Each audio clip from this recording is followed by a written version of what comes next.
Hey everybody, we are here with Steve Morana, the director and star of the new film Beast Within. Stephen, how are you? I am really excited to be talking with you right now. And as we were just talking about before we got on the feed, I'm very impressed by the backdrop you got going. I really feel like we're right in the Beast Within theme right now.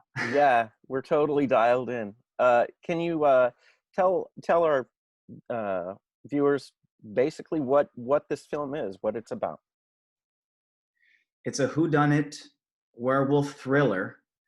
So try and wrap your mind around that. It's definitely a combination of a lot of genres. But essentially, it's a creature feature meets murder mystery, and there's a lot of cool twists and turns that we were just so excited to see how people will react and engage with on the film. If anybody's familiar with the game Werewolf, where somebody's the bad guy, and then everybody else has to figure that out, it plays on that. Oh yeah. But it's you play August, you play a developer, was behind the building of this video game.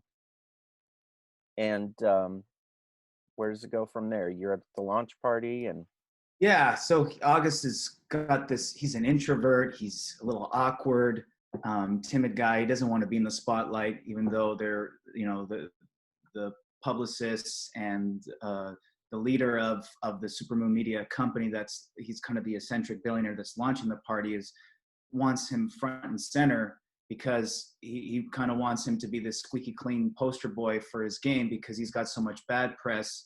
And kind of the bad boy, he wants to kind of avert the tension towards August. So August just, he just is happy to make it a quick night, and he just cares about meeting his online girlfriend for the first time at the party, and try and work through some patchwork there with some of the awkwardness that's kind of transpired in their relationship. So yeah, he's just really stressed out, uptight type of guy. And as the film progresses, we kind of see as the plot thickens and we get deeper into the murder mystery of it all, August's arc shifts to needing to take a more of a leadership role and trying to survive these horrific events that are happening. it's no spoiler that that there is a werewolf on the loose. It's going after different people and just pretty much slaughtering them. Some of the kills were pretty amazing. I Thank love you. the practical effects. They were impressive. What kept you using practical effects mostly instead of CGI stuff? The whole production was a big fan of going the practical route.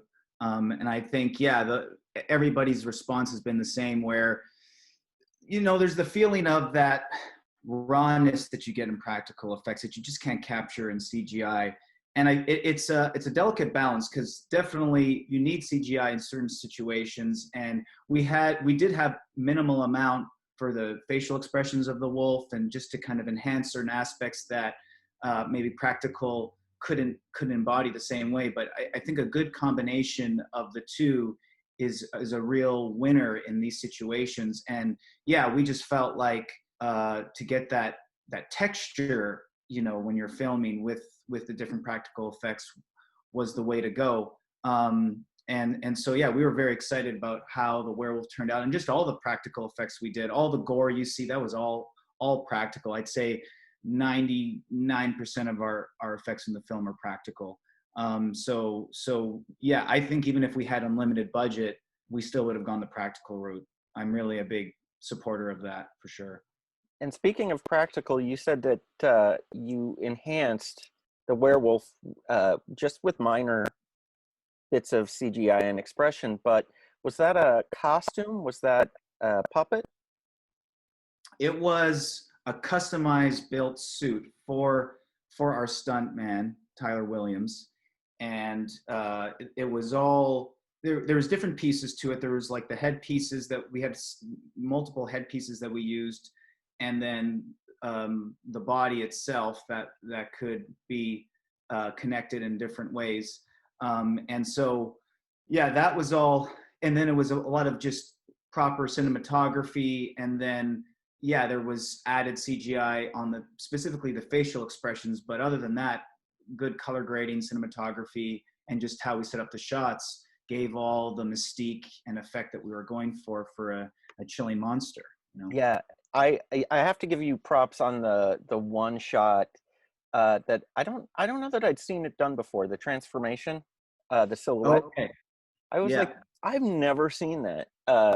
And it was all done in silhouette, and it was you just kind of saw the, you know, creature Yeah. morphing from human to monster, and I thought that was really effective. Um, Now, how long did it take you to shoot the whole film? We did it in stages. So the whole process of the filmmaking was, I'd say, a 6-year process. Well, from start to, you know, release of, you know, when we released it in September. Right. Um, but we shot a good chunk of the principal photography in a 3-week period, and then we did additional photography afterwards in separate sections over a few days, over the course of 2 years. Hmm. So it all kind of, you know, and that's indie filmmaking. You know, sometimes you got to go back and readjust things. You don't have, you know, the same resources to just, you know, shoot it all in sequential order or get, you know, further funding right away. So yeah, it was definitely a process of a lot of puzzle pieces coming together.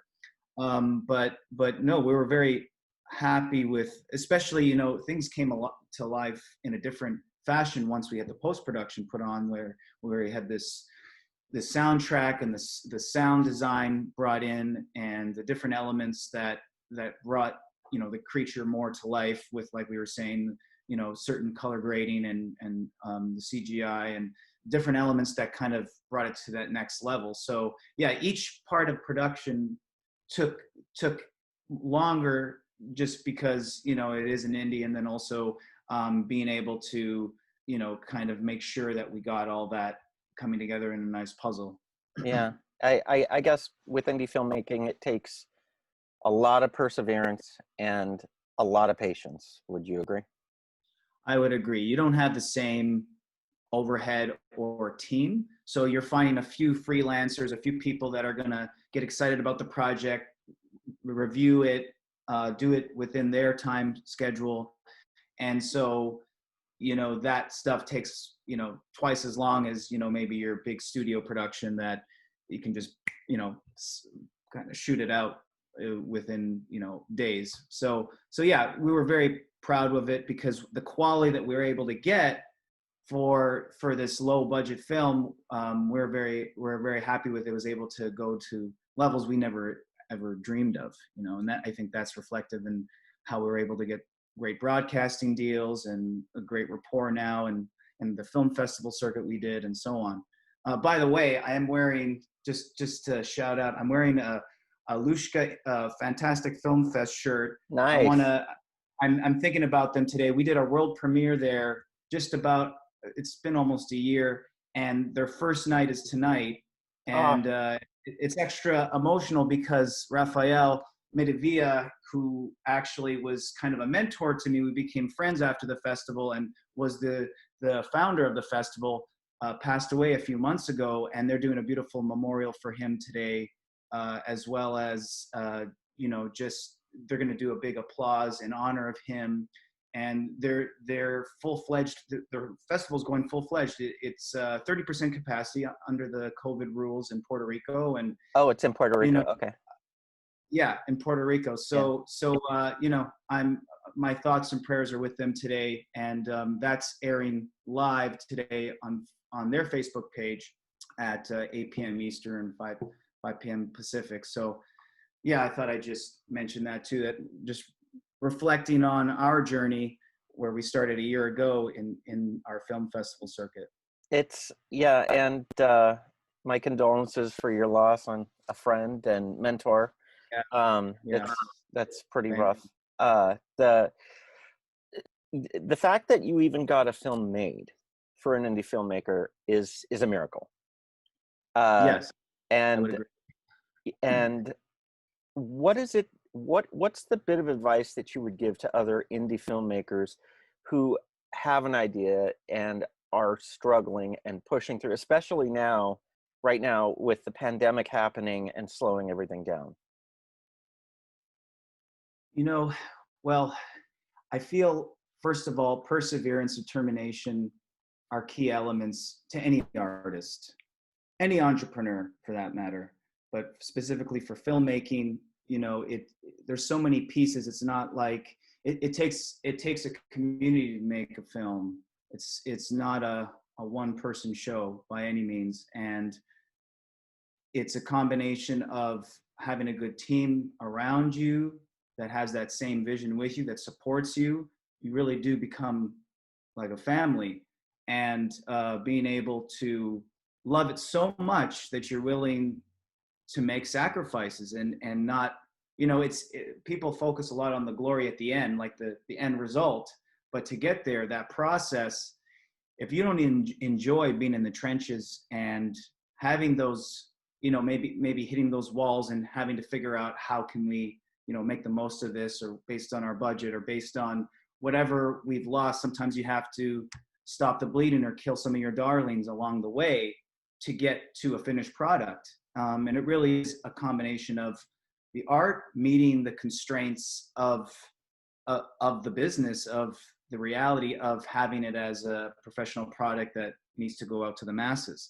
Mm. Yeah, you got to really love it, bottom line, so much that you're willing to have those tough times and get through those tough times and see it on the other side of it. Because I do feel that if you can get through that side, you can really enjoy the fruits of your labor and really be proud of something that can touch people, you know. Hmm. Is that kind of how you find that love, uh, in the darkest of moments? I mean, because a lot of filmmakers do say, "Yeah, you have to love it," but it, what if you're struggling with that? What if you're wondering what's going on? How do you pull that up? How do you persevere? I think that's what true love is like the good, bad, and the ugly. You Mm, know, got it. You gotta you have to understand that it's not going to always be that fun, you know, creative process. There's like a reality of another side where you might not be able to, you know, get it perfectly the way you want it, or you have to accommodate a lot of others to make it happen. So there's roadblocks along the way, and I guess the definition for me, a passion, a love for me, is accepting the fact that there's going to be the good times and the bad times, and still seeing the positive no matter what happens. So that would be, yeah, my piece of advice is strong support around you, good team, and persevering, remembering, you know, why you're doing this, the love, the joy that you have for the art form, and then accepting that, you know, you want to take the positive and learn something from each roadblock that comes along the way, right? Rather than letting it defeat you, rather than, you know, getting discouraged by it. I feel like those that do give up or feel like, you know, they don't want to, they don't want to go through those sacrifices or go through those hard times, maybe that it's not for them. You really mm, got to, and that's okay too. Like if you don't want to, if you're not willing to go that to the nth degree, then that's cool. But if you really are going to make a career out of this and see this through the end, and like you say, it make a miracle happen, you know, there's a price you pay, there's sacrifices you make, but it's well worth it. If you really love it, you know, you'll be willing to do it. yeah, very well said. Mhm. So how can people see Beast Within?